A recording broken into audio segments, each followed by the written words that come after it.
Assalomu alaykum, hurmatli fermer xo'jaligi rahbarlari.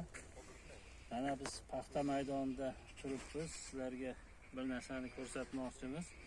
Ko'pchilik aytayapti, paxtam rivojlanmayapti, juda sust rivojlanyapti, amal yo'q, o'g'it berdim, kultivatsiya qildim, rixleniya qildim deyapti-da. Paxtam so'rasam sog'lom deyapti mana. Paxtam sog'lom deyapti. Hozir mana shu yerdagi sog'lom paxtalarni yulib ko'ryapmiz.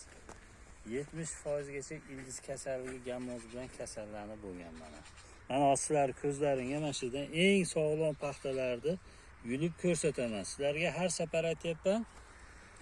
Shu boringlar, ko'ringlar, paxtam sog'lom demasdan, erinmasdan yulinglar paxtani deyapman. Lekin yulib ko'zlaring bilan ko'rmayapsizlar, bagiga ishonyapsizlar-da.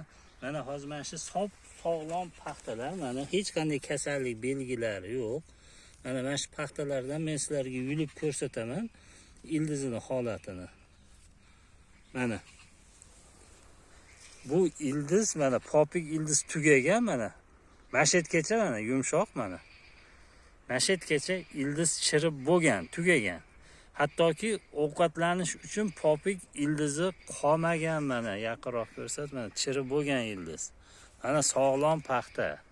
Bu paxta qachon bildiradi? Endi havo harorati 35 dan oshdimi, keyin qizil dog'lar, qizil katta qizil belgilar bildiradi. Tagidagi baglardan qurish boshlanadi. Endi bu hozir mana shu saqlab qolish imkoniyati 60% turibdi hozir shu paxtalarda.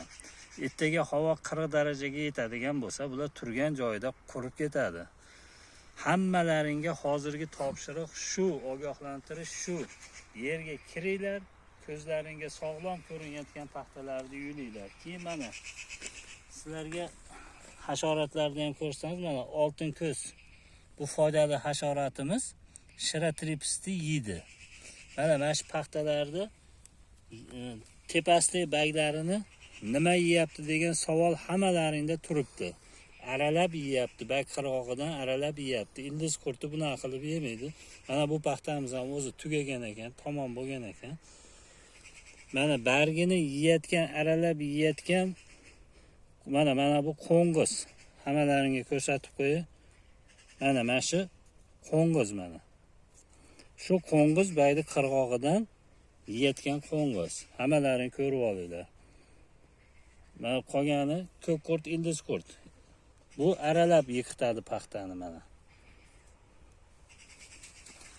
Demak, bu maydonda qo'ng'iz ham bor, barg'orovchi qo'ng'iz. Ildiz qurti ham bor. Hattoki ildiz bilan kasallanish deyarli 80%, 90% ildiz kasalligi gamoz bilan kasallanib bo'lgan.